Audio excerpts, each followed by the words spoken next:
Assalamualaikum warahmatullahi wabarakatuh. Balik lagi di channel ini bersama aku. Jadi pada kesempatan kali ini ya, pada tanggal 1 Agustus 2021, aku bakal sharing yaitu tentang seputar pengumuman CPNS tahun 2021 sekaligus membahas tentang masa sangka. Nah, karena apa? Sini banyak kawan-kawan aku juga yang nanya tentang apa sih masa sangka itu. Nah, jadi buat kawan-kawan yang masih bingung atau yang ini ya masih penasaran dengan hasil CPNS nanti gitu ya, kalian bisa simak video ini sampai habis gitu ya. Tapi sebelum kita mulai, jangan lupa like, comment, dan subscribe, dan share juga ke kawan-kawan kalian. Oke, let's see deh.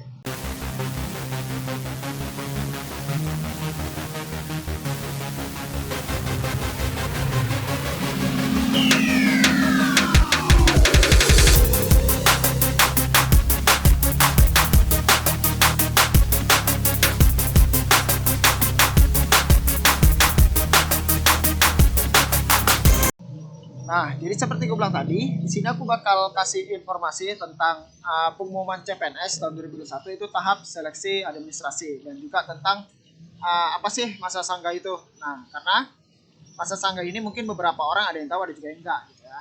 Nah, oke, jadi kita cek dulu bahwasanya di akun SSCSN kita pada tanggal 1 ini mungkin belum ini ya, belum keluar pengumumannya. Namun jika di sosial media atau di internet kita sudah melihat beberapa orang ngeposting bahwasannya sudah ada pengumuman, itu bisa jadi ini ya, beberapa Pemda yang sudah merilis hasil dari administrasi ini.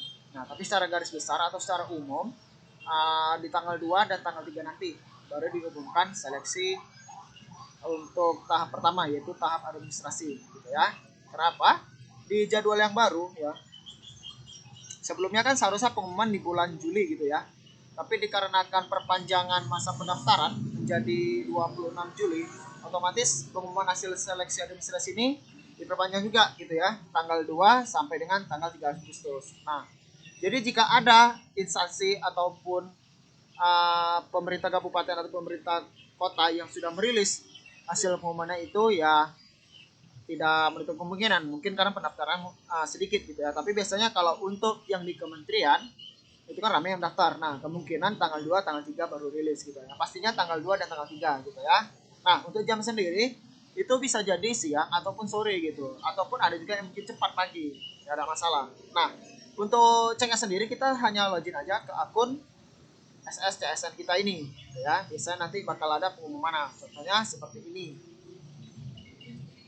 Nah, ini kan di akun kita gitu ya. Jadi biasanya notifikasinya seperti ini. Selamat Anda lulus tahap administrasi berkas. Ini yang punya tahun 2019 lalu. Nah, kurang lebih seperti ini ucapan selamat. Nah, jika gagal gitu ya. Jika gagal, nah ada seperti ini. Mohon maaf, Anda tidak lulus tahap administrasi karena belum memenuhi persyaratan administrasi yang dilamar. Nah, di sini nanti ada keluar alasannya. Nah, jadi untuk tahap administrasi ini bukan robot ya yang meriksa, bukan sistem, tapi verifikator gitu. Jadi tidak menutup kemungkinan verifikatornya ini salah. Makanya lah di tahun 2019 dirilis masa sanggah. Nah, jadi apa sih masa sanggah itu gitu ya? Karena banyak yang nanya gitu ya, masa sanggah ini berarti gini Bang ya, kalau salah upload atau salah berkas kita bisa perbaiki, bukan begitu ya. Jadi jika kesalahan verifikasi data itu terjadi pada panitia seleksi atau si verifikator ini yang salah, nah kita bisa klaim ataupun kita bisa protes gitu.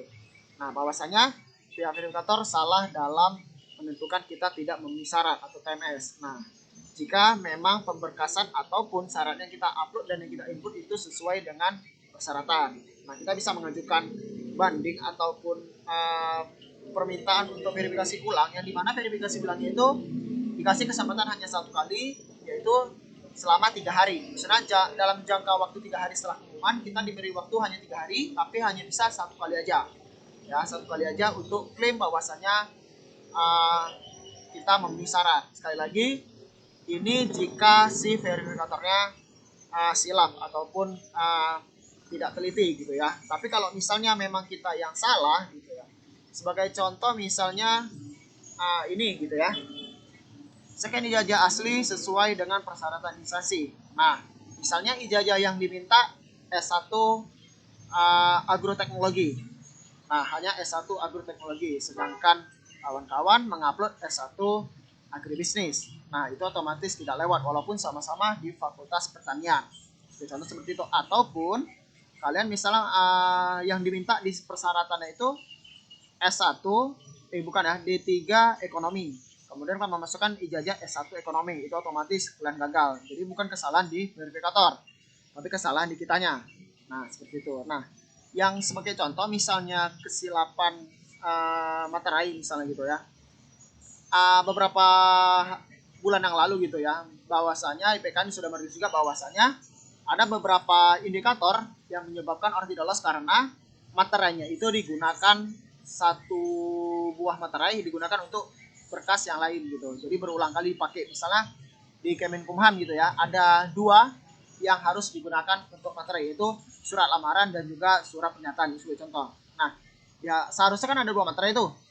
Tapi kita hanya menggunakannya hanya 1 materai. Kita tempel, kemudian kita copot, kemudian kita tempel lagi, itu otomatis salah. Karena nomor seri di materai itu kan beda-beda gitu ya. Nah, itu otomatis kesalahan dari kita. Jadi kalau kita klaim sanggah, itu otomatis kita tetap kalah.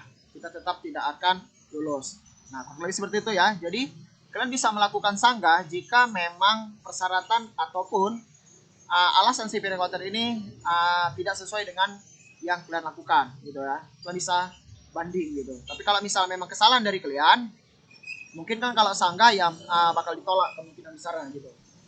Oke ya. Tapi sekali lagi, masa sanggah ini bukan berarti yang salah bisa kita perbaiki gitu.